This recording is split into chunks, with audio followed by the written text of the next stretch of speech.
నమస్తే వీతునుడు స్వాతం లక్ష్మణ సమాజహితం దశాబ్దాల కళ నెరవేరింది. కొంతమంది రామ జన్మభూమి, రావణ జన్మభూమి, శ్రీకృష్ణ జన్మభూమి, కంస జన్మభూమి అని వ్యంగ్యాస్త్రాలు ఇచ్చినటువంటి వాళ్ళు మాటలన్నీ కూడా పటాపంచలయ్యాయి. ఒక పార్టీ రాజకీయం కోసం దేవుని వాడుకుంటున్నటువంటి మాటలు తేలిపోయాయి. ప్రస్తుతం అయోధ్యలో రామమందిర నిర్మాణం, భవ్య రామ నిర్మాణానికి మరి ప్రధానమంత్రి మోడీజీ గారు శ్రీకారం చుట్టారు. ఆ ఒక్క కార్యక్రమానికి అతి కొద్ది మంది మరి ప్రారంభించినటువంటి వ్యక్తుల్లో తెలుగు రాష్ట్రాల నుంచి శైవక్షేత్ర పీఠాధిపతులు, భారత ధర్మ దేవత బ్రహ్మచారి శ్రీ శ్రీ శివస్వామిజీ గారు వెళ్ళారు. ప్రస్తుతం వారు మనతో స్టూడియోలో ఉన్నారు. వారిని అడిగి కార్యక్రమాన్ని పూర్తి చేద్దాం. నమస్తే అండి. నమస్కారం. భవ్యరామ నిర్మాణం కాదేమో అనుకున్నారు ఒక దశలో, ఇది ఇలాగనే వివాదాస్పదంగా ఉంటుంది అని కూడా ఎవరిని అడిగినా కూడా ఇది ఏమైనా రాజకీయ కోణం అన్నట్టున్నది. మొట్టమొదట ఈ విషయం పైన మీకు ఎలా అనిపించింది? ప్రధానంగా మన ధర్మశాస్త్రాలు చెప్పినాయి, ఒకరోజు ఆలస్యమైనా సరే ధర్మం గెలిచియే తీరుతుంది అనేది. అది ఇప్పుడు నిదర్శనం మనకి మాటల రూపంలో కాకుండా చేతల రూపంలో ఈ రోజున ఆవిష్కృతమైంది. మరి రామ మందిరం రాజకీయ కోణంలో చూస్తూ మీ రాజకీయ లబ్ధి కోసం రాముని వాడుకుంటున్నారు అంటూ ఇతర వర్గాల వారు ప్రచారం చేస్తూ ముందుకు సాగారు.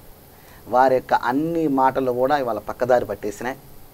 దివ్యమైన భవ్యమైన ధర్మస్వరూపమైన శ్రీరామచంద్రమూర్తి యొక్క ఆలయానికి శంకుస్థాపన అత్యంత వైభవపేతంగా జరుపుకున్నాం. ఇది యావత్ ప్రపంచానికి కూడా మానవుడి యొక్క జీవన విధాన సరళికి సరైన మార్గం చూపిస్తుంది రామాయణము, రామచరిత్ర అని చెప్పేసి మనకు పెద్దల ద్వారా మనకు అందిన జ్ఞానము.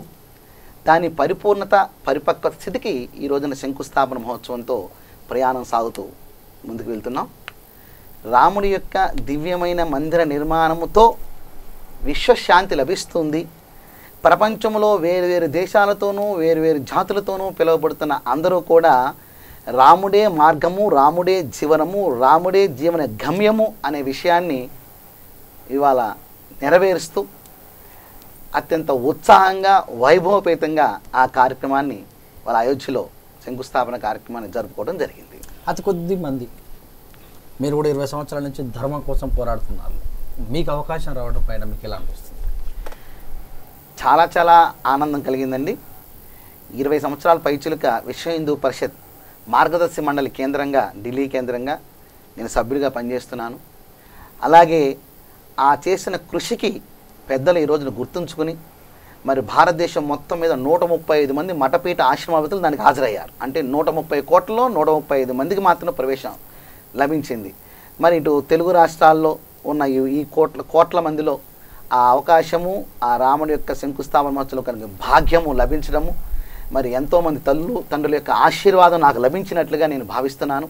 అలాగే సీతారామచంద్ర భగవాన్ యొక్క సంపూర్ణ అనుగ్రహం ఉంటేనే అయోధ్యలకి మన ప్రవేశం ఉంటుంది. అంటే అయోధ్య అంటే ఛేదించడము, భేదించడము ఎవరి వల్ల కాని దాన్ని అయోధ్య అని చెప్పబడింది. మరి సప్త మోక్షపురుల్లో ఒకటిగా అయోధ్య కీర్తించబడింది. అటువంటి అయోధ్యలో పాల్గొనటము, దానికి విశ్వ హిందూ పరిషత్ వారు గుర్తుంచుకుని చేసిన కష్టానికి ఫలితం ఖచ్చితంగా ఉండి తీరుతుందని అనే ఒక సంస్థ ద్వారా ఇవాళ ఆ కార్యక్రమం పూర్తవడం చాలా ఆనందదాయకం అండి. మొన్నటి వరకు కూడా సుప్రీంకోర్టు తీర్పు ముందుగా వివాదాస్పద భూమి అనేవాళ్ళు, ఇప్పుడు రామజన్మ భూమి అంటున్నారు. ఈ పైన మీరే క్లారిటీ ఇస్తారా? ఖచ్చితంగా అండి. భారత రాజ్యాంగాన్ని, చట్టాన్ని గౌరవించుకునే మంచి ప్రభుత్వము ఈ రోజున కేంద్రంలో ఉంది.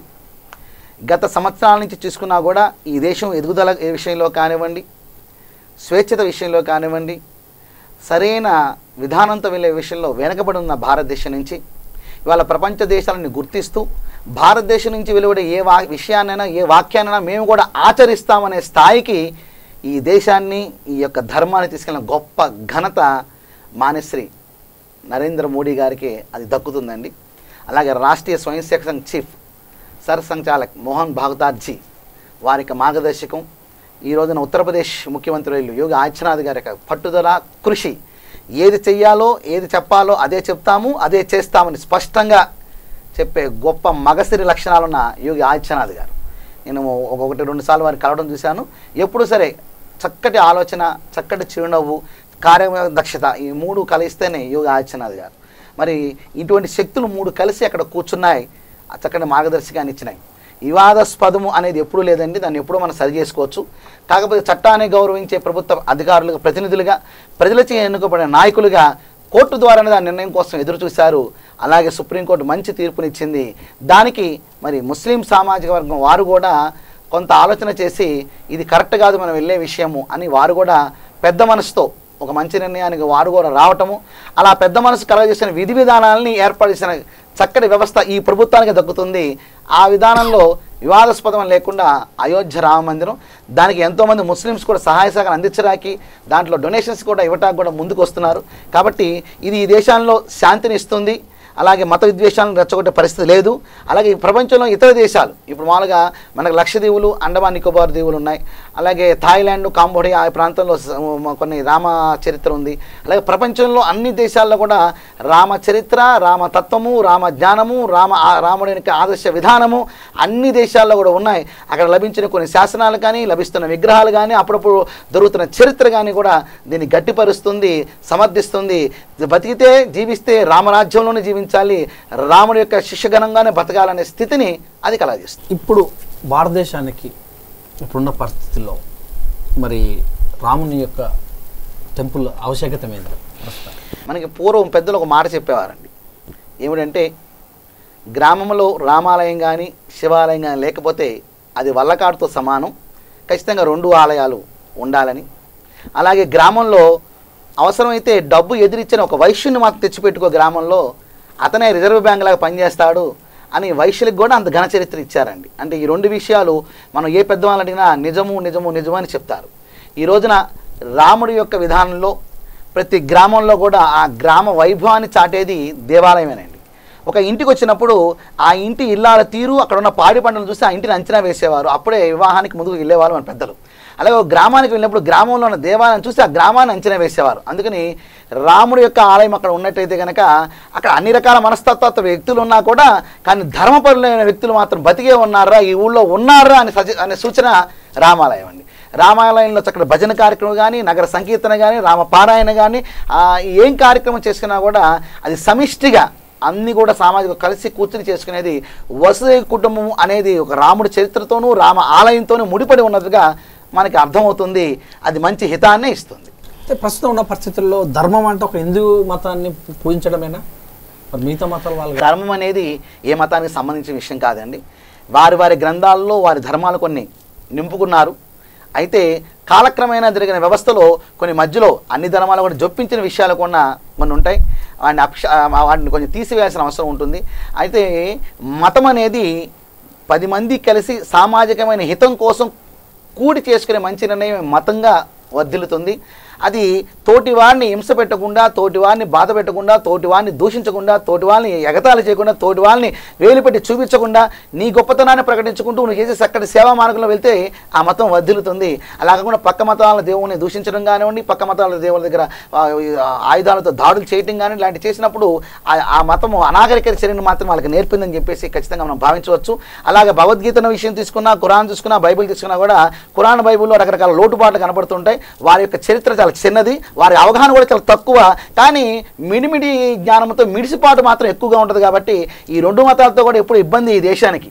ఎందుకంటే అసలు ఈ దేశంలో మతాలు లేవు ఒకప్పుడు, కానీ మన మీద బలవంతంగా దాడులు చేసి మన ప్రాంతాన్ని ఆక్రమించుకుని మన మతం మార్చి మన మీద మతాన్ని రుద్ది ఈ విధంగా దేశంలో వర్గీకరణ చేస్తూ మనను మనం తగదాలు పెట్టడానికి ప్రయత్నం చేశారు. ఆ డచ్ వాళ్ళు, పోర్చుగీస్ వాళ్ళు, ఫ్రెంచ్ వాళ్ళు, బ్రిటిష్ వాళ్ళు, రకరకాల మతస్థులందరూ కూడా ఈ దేశం అనేక మంది ముష్కరుల దాడులు అన్నీ జరిగినాయి. ఇవాళ ఈ దేశంలో ఉన్నారు. అయినా కూడా ఇప్పటికి కూడా మనం సహనంతోనే ఉన్నాం కాబట్టి ఆ మతాలు ఇక్కడ బతికి ఉన్నాయి. అదే కానీ మనకు సహనం కనుక తగ్గిందనుకోండి, ఒక్క తోపుతో వస్తే ఈ బంగాళాఖాతంలోకి వెళ్ళిపోతాయి ఆ మతాలన్నీ కూడా. కానీ మన గురువులు, మన సద్గురువులు, మన యతీశ్వరులు, మన సన్యాసులు, యతి ధర్మము కూడా ఈ భారతదేశంలో పరమత సహనాన్ని, పరమత ద్వేషరహితాన్ని అయిన సమాజాన్ని క్రియేట్ చేసుకో, నువ్వు భోంచేయి, నలుగురు భోంచేసేట్టుగా సహకారం అందించు అని చెప్పేసి హిందూ ధర్మంలో స్పష్టంగా చెప్పబడింది. కనీసం మానవత్వాన్ని కలగజేసుకో. ఆ మానవత్వం లేకపోతే నువ్వు మహనీయుడిగా, మహాత్ముడిగా, దివ్యత్వం, దైవత్వంగా భాషల అవకాశం లేకుండా ఉంటుంది. కాబట్టి కనీసం నువ్వు మానవుడు కా అని చెప్పి హిందూ ధర్మం బోధించింది. కాబట్టి ఈ మాత్రం కూడా చూడండి, మిగతా ముస్లిం దేశాల్లో వాళ్ళకి రక్షణ లేదు. భారతదేశంలో ఉన్న సుఖము, రక్షణ వాళ్ళకి ఎక్కడా లేదు. అలాగే మా మతంలో మారిపోండి, మా మతంలో మారిపోండి క్రిస్టియన్లు గోల పెడుతుంటారు. నువ్వు చచ్చిన తర్వాత నీ శవాన్ని పంపిస్తావు, ఆ దేశంలో వాటికన్ సిటీకి పంపిస్తావు, వాళ్ళు రప్పించుకుంటారు అడగండి. చచ్చిన రప్పించుకోడు, కానీ వాడు మతాన్ని మాత్రం రుద్దుతాడు ఇది. కానీ హిందువులకు అది లేదండి. ఎక్కడ ఈ దేశంలో ఎవరికి ఇబ్బంది వచ్చినా కూడా మేము ఉన్నాం అంటూ ముందుకు సాగే గొప్ప వ్యవస్థ ఈ ప్రపంచంలో ఏంటంటే అది హిందూ ధర్మం. ఎవరికైనా సరే ఇతర దేశాల్లో ఉన్న అన్ని మతాలు పక్కకి వెళ్ళిపోతున్నాయి, అందరూ కూడా హిందూ ధర్మం వైపు దీంట్లో అమృతాన్ని రుచి చూస్తున్నారు.